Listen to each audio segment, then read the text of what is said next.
Why is the Pentagon calling us?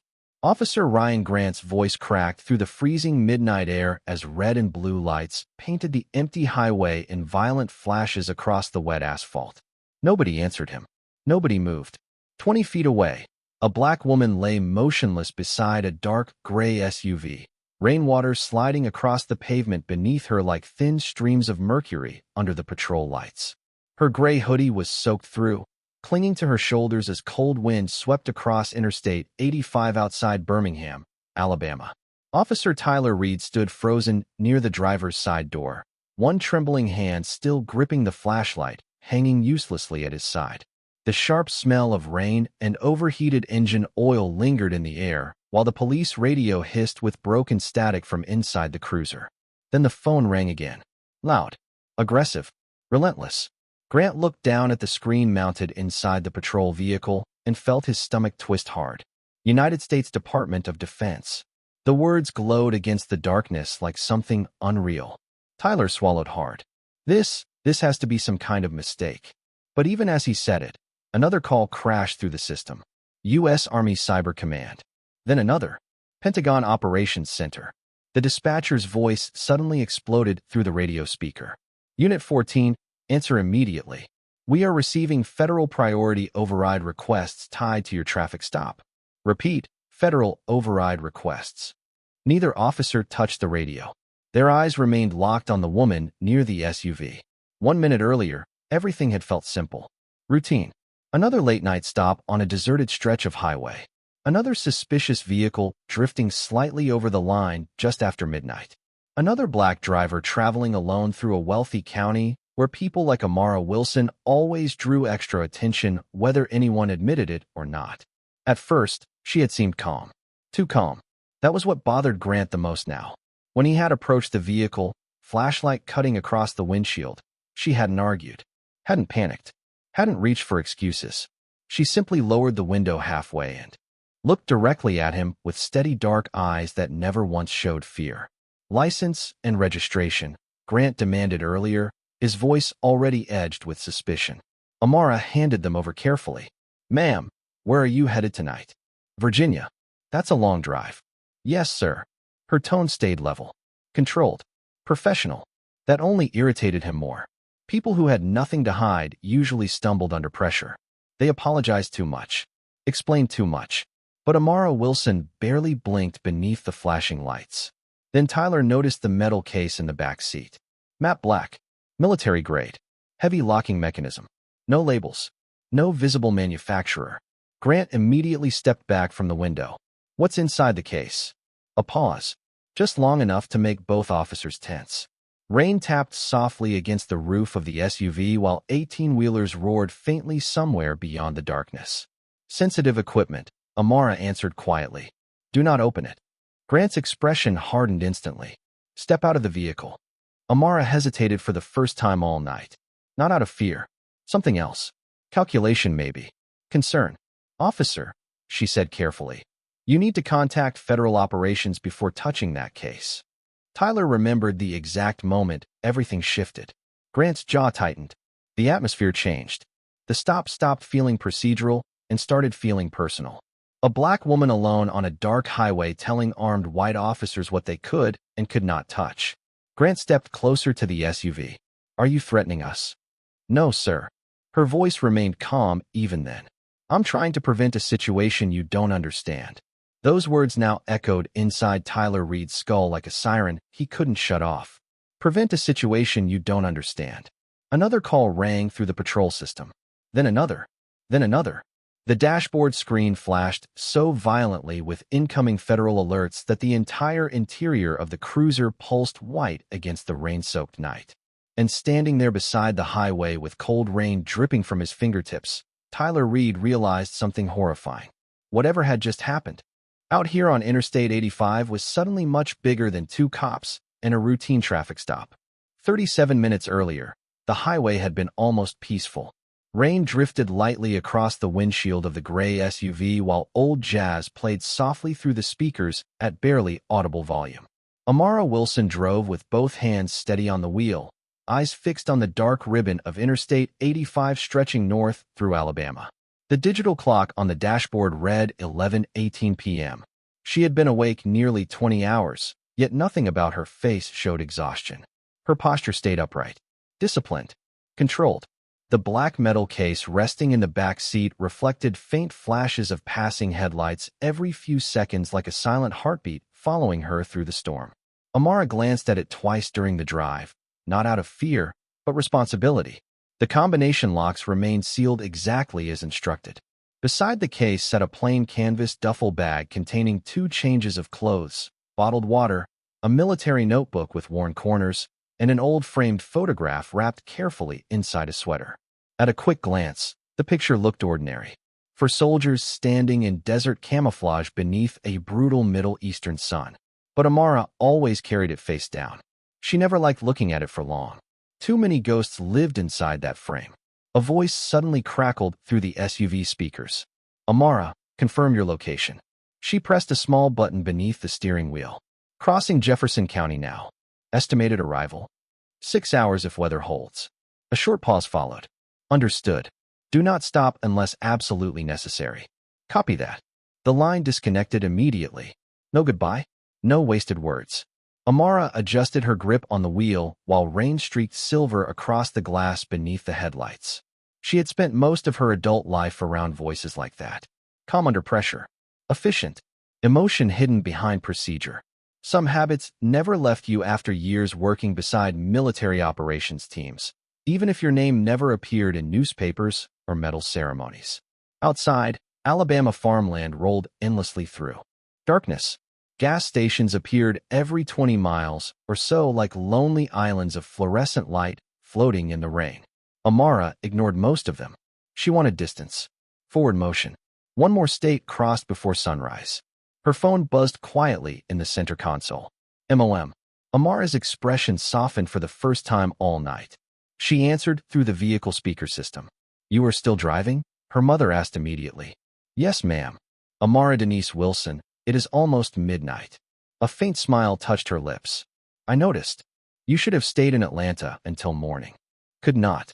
Her mother sighed softly on the other end. In the background, an old television murmured somewhere inside the house back in Savannah. "Baby, you always say things like that. Could not.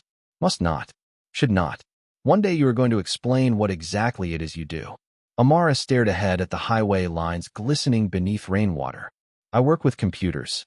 Her mother laughed immediately. "Lord help me. That girl has been saying the same thing for 15 years. Amara's smile faded gently as blue lights suddenly flashed in her rearview mirror far behind the SUV. Distant at first, then closer. She checked her speed automatically. 63 in a 60. The light stayed behind her anyway. "Mom," she said quietly, eyes narrowing toward the mirror. "I need to call you back." "Everything all right?" "Probably." She ended the call and lowered the music volume completely. The flashing lights grew brighter against the wet highway. Amara exhaled once slowly through her nose. Not panic. Preparation. She had learned long ago that traffic stops at night could turn unpredictable very fast, especially for someone who looked like her in certain counties across the South. Her eyes drifted briefly toward the locked case in the back seat, then toward the rearview mirror again. The police cruiser accelerated closer through the rain until red and blue reflections flooded the inside of her vehicle like rotating emergency shadows. Amara tightened both hands on the steering wheel and whispered softly to herself, "Please do not let this become a problem tonight." The patrol cruiser stayed behind her for nearly half a mile before the siren chirped once through the rain. Amara guided the SUV carefully onto the shoulder beneath an overpass where concrete pillars rose from the darkness like cold gray towers. Water dripped steadily from the interstate above, splashing against puddles beside the road in slow, uneven rhythms. She shifted the vehicle into park, turned off the music completely, and placed both hands on the steering wheel exactly where they could be seen. The flashing lights behind her painted the interior of the SUV in waves of red and blue. Her breathing remained steady, but her jaw tightened slightly as she watched 2 officers step out into the rain. Officer Ryan Grant moved first. Tall, broad shoulders, white male, maybe mid-40s. His expression already carried the irritation of someone who had decided a situation before speaking a single word. Tyler Reed followed a few feet behind him, younger and quieter, though his eyes scanned the SUV with nervous suspicion the moment he saw Amara sitting alone inside. Grant approached the driver window slowly, one hand resting near his belt while rain rolled off the brim of his cap. "Evening," he said flatly. "License and registration." Amara handed them over calmly. Grant studied the license beneath the flashlight beam. "Savannah address." "Yes, sir." "You know why I stopped you tonight?" "No, sir." "You drifted over the lane marker twice back there." Amara nodded once. "Road is slick." Grant ignored the comment. His flashlight moved slowly across the inside of the SUV. Front seats, center console, dashboard. Then the beam landed on the black metal case in the back seat. His eyes narrowed immediately. "What is that?" Amara glanced toward the rearview mirror. "Private equipment." "What kind of equipment?" "Protected federal property." The atmosphere shifted instantly. Tyler stepped closer toward the passenger side, while Grant's expression hardened beneath the flashing patrol lights. "Federal property?" Grant repeated. "That right?"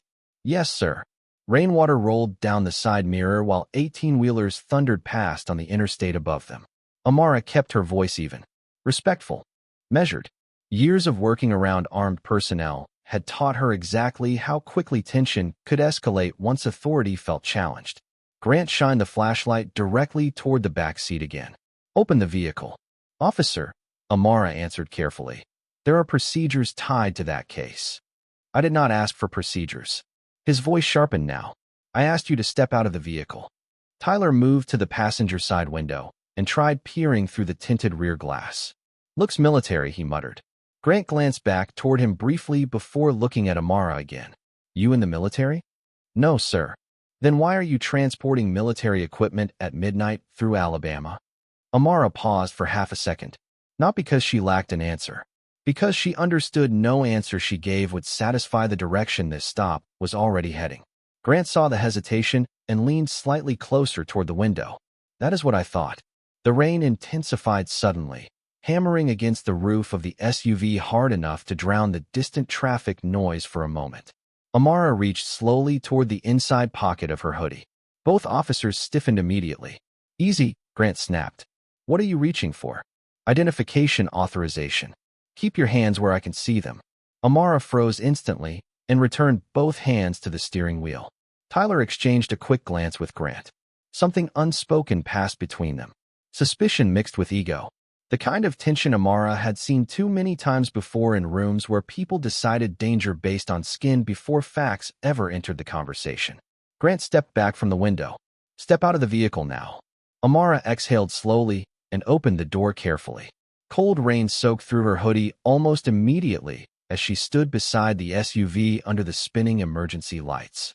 Grant circled toward the rear passenger door while Tyler stayed close beside her. "Listen carefully," Amara said quietly, eyes fixed on Grant. "You need to contact federal operations before touching that case." Grant looked over his shoulder with a humorless smile. "And you need to stop talking like you run. This traffic stop." Then he reached for the rear door handle. The moment Ryan Grant touched the rear passenger door handle, Amara stepped forward instinctively. "Officer, stop." Her voice was calm, but firm enough to cut through the rain. Tyler immediately moved between them, one hand raised toward her chest to keep distance. "Ma'am, stay back." The emergency lights spun endlessly across the soaked highway shoulder, turning the rain red, then blue, then red again. Grant pulled the rear door open halfway and aimed his flashlight inside. The black case sat exactly where it had been the entire drive, heavy steel corners reflecting pale flashes beneath the beam. No markings, no labels, just a biometric locking panel glowing faint green near the handle. Grant frowned. "What the hell is this thing?" Amara kept her hands visible at her sides despite the cold rain soaking through her sleeves. "You need authorization clearance before opening it." Grant laughed once under his breath without looking at her. "You keep saying that like it means something." "It does mean something." Tyler glanced back toward Amara. "If this is military equipment, why are you transporting it alone?" "Because I was assigned to." Grant turned sharply toward her now. "Assigned by who?" Amara hesitated only because she understood exactly how unbelievable the answer would sound coming from her. A black woman standing alone in the rain wearing a faded gray hoodie while two white officers searched her vehicle on the side of a highway. Nothing about her appearance matched the kind of authority she actually carried. Cyber Operations Division, she answered quietly. Grant stared at her for a second, then smirked openly. Sure. He turned back toward the case. You got keys for this thing? No physical keys. Then unlock it. I cannot. Cannot or will not. Neither. It requires federal verification. Tyler shifted uneasily beside the SUV. The atmosphere had stopped feeling routine several minutes ago. Every answer Amara gave only deepened the tension instead of clearing it. Rainwater streamed down the side of the black case, while thunder rumbled somewhere far off beyond the interstate. Grant reached toward the biometric panel. Officer, Amara warned again, do not tamper with the seal. You are in no position to give instructions right now. I am trying to help you. No, Grant snapped, finally losing patience. You are trying to make me believe you are important. The words hung there beneath the flashing lights. Tyler looked away briefly, uncomfortable, but he said nothing. Amara studied Grant's face for a moment and realized something painful. He had already decided who she was the second he saw her behind the wheel. The hoodie, the late-night highway, the dark skin, the calm voice he interpreted as attitude instead of discipline. Facts no longer mattered after that. Grant pressed his thumb against the biometric panel suddenly. Nothing happened at first. Then the green light vanished. A sharp electronic tone echoed from inside the case. Red warning lights blinked alive across the locking mechanism. Tyler jumped slightly. Ryan. Another sound followed immediately.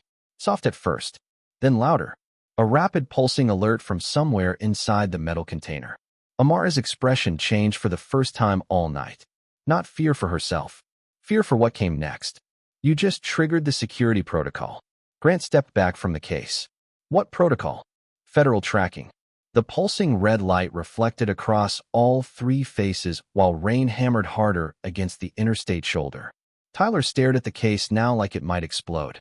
What is inside that thing? Data relay hardware. Amara answered quickly. Sensitive defense infrastructure. Grant scoffed again, but there was less confidence in it now. You expect us to believe you are transporting defense systems by yourself? I do not care what you believe, she replied quietly. I care whether you listen before this situation escalates. The case suddenly emitted another electronic tone. Louder this time. Then the patrol cruiser radio erupted with static, so violently both officers flinched. Dispatch cut through the noise immediately. Unit 14, respond now. Tyler rushed toward the cruiser door and grabbed the radio microphone. This is Unit 14. Static crackled again. Then came the sentence that made the cold rain suddenly feel 10 degrees colder.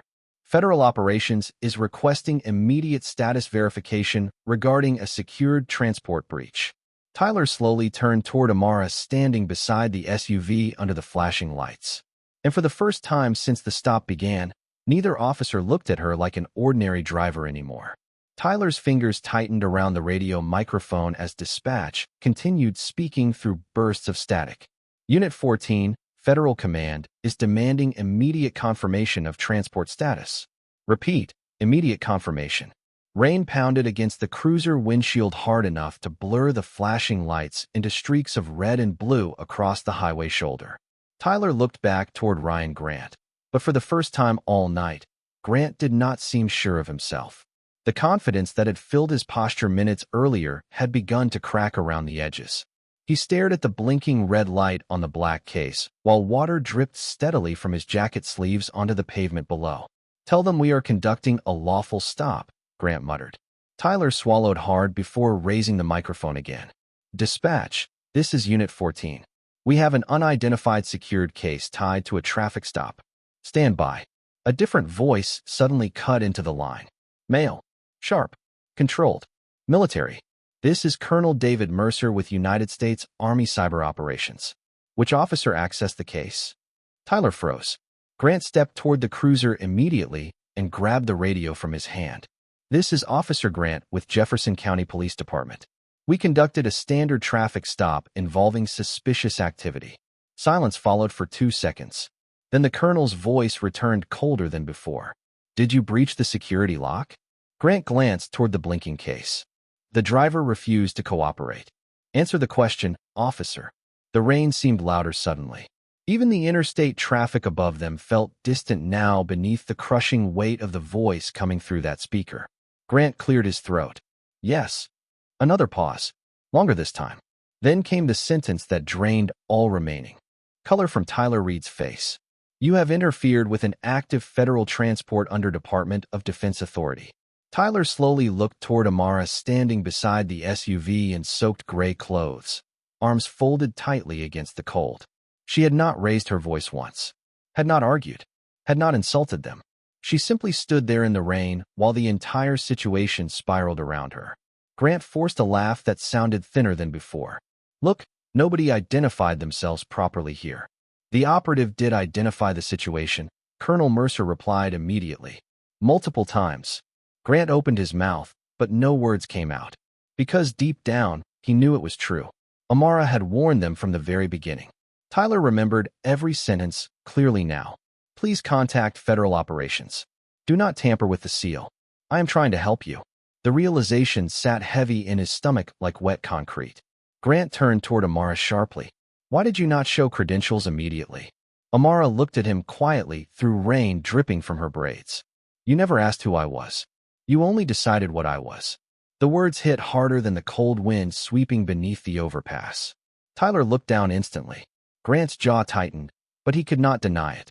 From the moment they saw a black woman driving alone at midnight with a calm voice and military equipment, suspicion had replaced procedure. The blinking red light on the case suddenly shifted to solid amber. A new electronic tone echoed through the highway shoulder. Dispatch immediately returned to the radio, sounding panicked now. Unit 14, federal vehicles are inbound to your location. Estimated arrival 8 minutes. Tyler's pulse quickened. Federal vehicles? Confirmed. Multiple units. Grant rubbed rainwater from his forehead aggressively. This is insane. No, Amara answered softly. This is protocol. Thunder rolled low across the Alabama sky while headlights appeared faintly in the far distance down the interstate access road. Not one pair. Several. White beams cutting through rain in organized formation. Tyler stared at them growing larger every second and suddenly understood. Something terrifying. Whatever Amara Wilson truly was, she was far more important than either of them had imagined. And somewhere deep inside his chest, shame had already started settling in long before those vehicles even arrived. The rain began slowing almost as suddenly as it had started, leaving only a cold mist drifting beneath the interstate overpass, while the flashing patrol lights reflected across puddles like broken pieces of glass scattered along the highway shoulder. Nobody spoke for nearly 30 seconds. The only sounds came from distant truck engines rolling overhead and the soft electronic hum still coming from the secured case inside Amara's SUV. Tyler Reed stood beside the cruiser with his arms hanging stiffly at his sides, staring toward the approaching headlights growing brighter in the distance. Ryan Grant remained near the rear passenger door, but his posture had changed completely now. The sharp confidence that once filled his movements had drained away, replaced by something heavier. Uncertainty. Amara leaned lightly against the side of her vehicle, soaked rainwater dripping steadily from her sleeves onto the pavement below. Her breathing stayed calm despite the freezing wind cutting through the highway corridor. Tyler looked at her again, this time differently. He noticed things he had ignored earlier. The disciplined posture, the controlled eye contact, the way she scanned every sound around them without appearing nervous. She did not carry herself like someone pretending to have authority. She carried herself like someone used to responsibility, no matter who underestimated her. Tyler cleared his throat quietly. Why were you transporting it alone? Amara looked toward the dark highway before answering. Because there was no time to assemble a larger convoy. What exactly does it do? She paused briefly. It protects military communication networks from intrusion attacks. Tyler frowned slightly. Cybersecurity? Partially. Her voice softened almost imperceptibly. Most people only notice soldiers when they carry rifles. They forget wars also happen through satellites, power grids, hospitals, airports. The words settled heavily into the cold night air. Tyler suddenly remembered his younger brother serving overseas with the Marines 2 years earlier. He remembered the fear every time news alerts mentioned attacks on military systems overseas.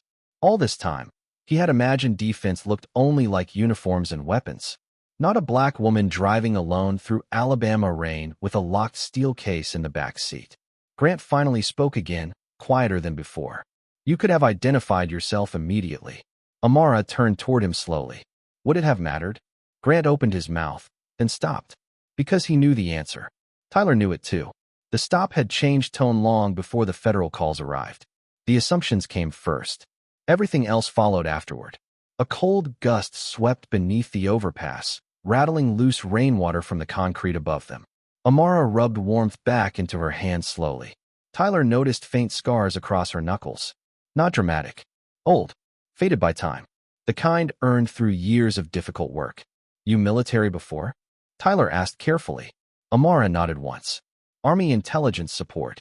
How long? 8 years. Grant looked at her sharply. You served? Yes. The answer came without pride or bitterness. Just fact. Tyler stared at the American flag patch stitched near the inside lining of her soaked hoodie sleeve, partially hidden until now beneath the rain. He had completely missed it earlier. Or maybe he never bothered to look closely enough. The approaching headlights suddenly flooded the overpass entrance in bright, white beams. Large black SUVs rolled toward them in perfect formation, tires hissing softly across wet asphalt. No sirens. No chaos. Just controlled movement. Professional. Deliberate. Tyler felt tension tighten through his chest again as the vehicles stopped one by one along the shoulder. Men and women stepped out wearing dark federal jackets beneath the cold mist, their faces focused and unreadable. One older officer moved immediately toward Amara without hesitation. Miss Wilson, he said calmly. Are you all right? Amara nodded once. I am fine. The man glanced briefly toward Grant and Tyler before looking back at her. We have been trying to reach your transport for 11 minutes. The stop escalated. The federal officer's eyes shifted slowly toward the blinking patrol lights. Silence followed. Not angry silence. Worse, disappointed silence. Tyler lowered his eyes instinctively. Somewhere beyond the overpass, thunder rolled low across the Alabama sky while the red and blue reflections continued spinning across the wet pavement beneath their feet. And standing there in the cold mist with federal agents surrounding the woman they had once treated like a threat, Tyler Reed finally understood how quickly prejudice could blind people to the very individuals protecting them every single day. The federal convoy transformed the entire highway shoulder within minutes. Officers from Jefferson County who arrived afterward stayed near their vehicles now, speaking quietly into radios while dark-jacketed personnel moved around Amara's SUV with calm precision. Nobody raised their voice. Nobody rushed. The atmosphere no longer felt like a roadside stop. It felt like the center of something far bigger than anyone outside federal operations fully understood. Tyler Reed stood near the patrol cruiser watching one of the agents carefully inspect the black secured case using a handheld scanner that emitted soft blue pulses across the metal surface. Another agent photographed the biometric panel Ryan Grant had triggered earlier. Every movement looked practiced, measured, like people trained to clean up dangerous mistakes before sunrise. Grant remained silent beside the cruiser, water dripping from his uniform boots while the spinning patrol lights reflected across his face in exhausted flashes of red and blue. He had stopped trying to justify himself nearly 20 minutes ago. Deep down, he already knew no explanation would sound good once reports were filed and body camera footage reached federal review. A tall woman in a black tactical jacket approached Amara holding a tablet device. Transport integrity remains stable, she said quietly. No external breach. Amara nodded once. Good. Colonel Mercer is requesting direct confirmation. The woman handed her a secure satellite phone. Tyler watched Amara take the call calmly despite the freezing mist still clinging to her soaked clothes. Wilson speaking. Colonel Mercer's voice carried faintly through the speaker. Status. Transport preserved. Temporary delay only. Were you harmed? Amara's eyes flicked briefly toward Grant and Tyler before answering. No serious injuries. Another short silence followed. You are aware this stop triggered federal escalation protocols across 3 states. Yes, sir. And the officers? Amara looked toward them again. Tyler felt his stomach tighten. They made assumptions before asking questions, she said softly. But the asset remains secure. The colonel exhaled slowly through the line. Understood. Proceed to Virginia immediately once cleared. Copy that. She ended the call and handed the phone back without another word. Tyler stared at her in disbelief. After everything that had happened, she still protected them with her wording. She could have destroyed their careers in a single sentence. Maybe more than their careers. Yet she chose restraint instead. That realization hurt worse than any federal reprimand ever could. One of the agents suddenly approached Ryan Grant directly, holding a printed identification sheet. Officer Grant. Grant nodded stiffly. The agent studied him for a moment before speaking. Do you understand who Miss Wilson is? Grant swallowed once. Federal contractor? The agent's expression did not change. Senior civilian intelligence operative attached to Army Cyber Defense Command. Multiple commendations. Highest classified access tier available to non-military personnel. Tyler felt cold move through his chest despite the humid Alabama air. The agent continued calmly. 2 years ago, she helped prevent a coordinated breach targeting military hospital networks overseas. He glanced toward Amara standing quietly near the SUV. Over 4,000 service members depended on systems she protected. Grant lowered his eyes slowly. Nobody spoke after that. There was nothing left to say. The rain had stopped completely now, leaving only water dripping from the interstate above in slow, steady taps against the pavement. In the silence, Tyler suddenly noticed how exhausted Amara looked beneath the flashing lights. Not weak, just tired in a way deeper than sleep. Tired of proving herself. Tired of being doubted before she even spoke. Tired of walking into rooms where people saw her skin before they saw her discipline. Tyler stepped toward her carefully. Miss Wilson, she looked at him quietly. He struggled for words that felt completely useless now. I should have listened sooner. Amara studied him for a long moment while distant thunder faded beyond the dark Alabama horizon. Most people only hear what matches what they already believe, she said gently. The hard part is learning to stop long enough to really look at someone. Tyler nodded slowly, shame settling heavier inside him with every second. Nearby, federal agents finished resealing the black case before placing fresh authorization locks across the biometric panel. The convoy engines started one by one beneath the cold white glow of highway lights.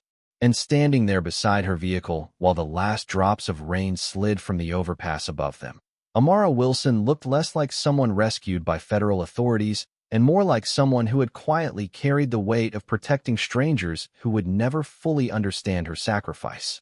By the time the convoy reached the Federal Operations Facility outside Huntsville, the sky had begun fading from black to deep steel blue.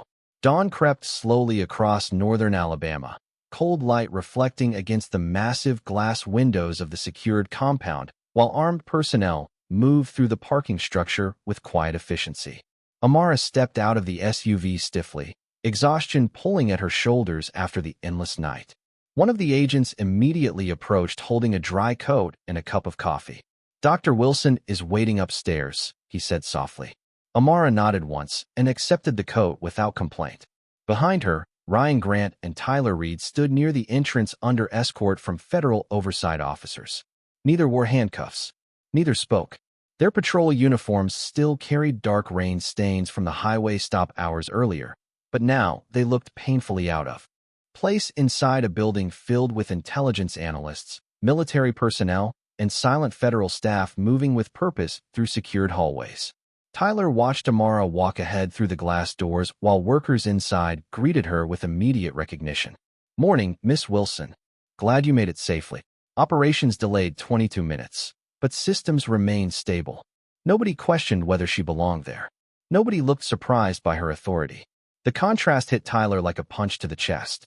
Upstairs, inside a secure conference room lit by pale morning sunlight, an older man with silver hair stood waiting near a digital operations table covered in scrolling satellite data. Dr. Leonard Hayes looked up the second Amara entered.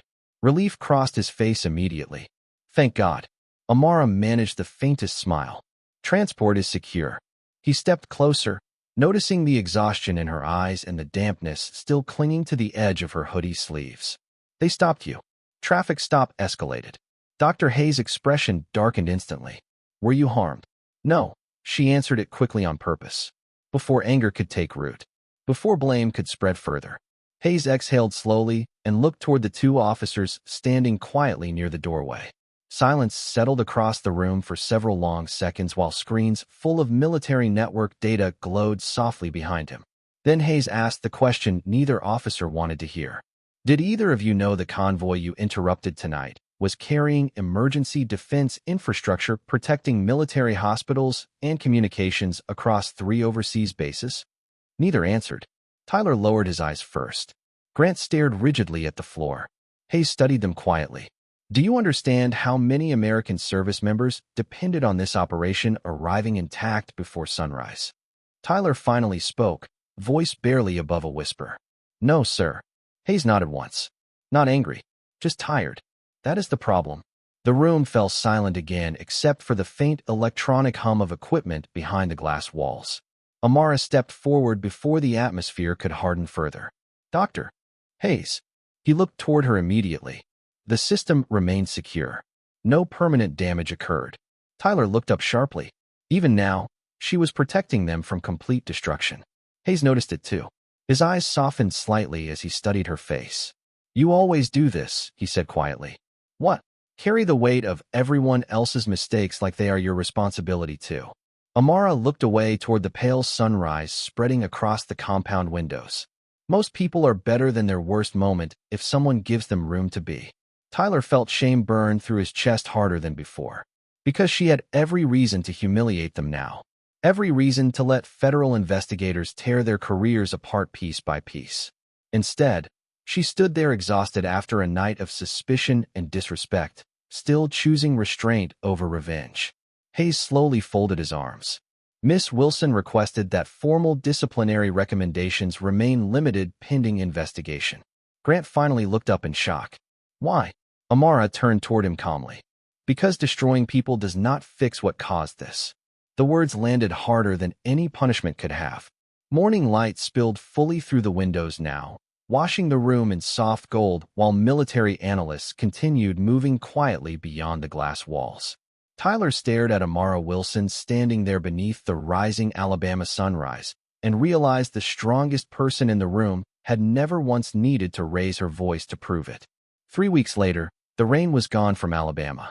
Warm afternoon sunlight spilled across the marble courtyard outside the Federal Cyber Operations Building in Virginia, while rows of American flags shifted gently in the wind above the entrance plaza.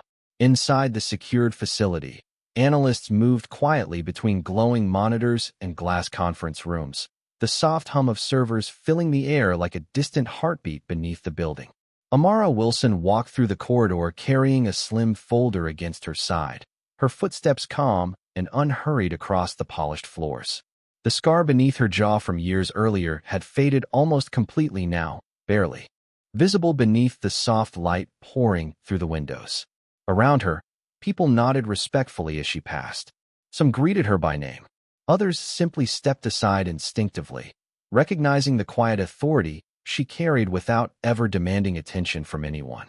At the far end of the hallway, a television mounted above the security desk replayed a news segment with the sound muted. Discussions about federal accountability, bias in traffic stops, calls for retraining. Tyler Reed stood near the screen in plain clothes, holding a visitor badge tightly between his fingers while waiting near the reception area. He looked different without the uniform. Smaller somehow, more human. When Amara noticed him, she slowed slightly, but did not appear surprised. Tyler straightened immediately. Miss Wilson. Officer Reed. He gave a nervous half-smile. Tyler is fine. Amara nodded once. Sunlight reflected softly across the glass walls behind them, while employees passed through security checkpoints nearby. For a moment, neither spoke. Tyler glanced down at the folded envelope in his hand before finally extending it toward her. I wanted to give you this personally. Amara accepted the envelope carefully. Inside sat a handwritten letter folded beside a small silver police badge pin. Tyler looked away briefly before speaking again. I resigned yesterday. Amara studied him quietly. Why?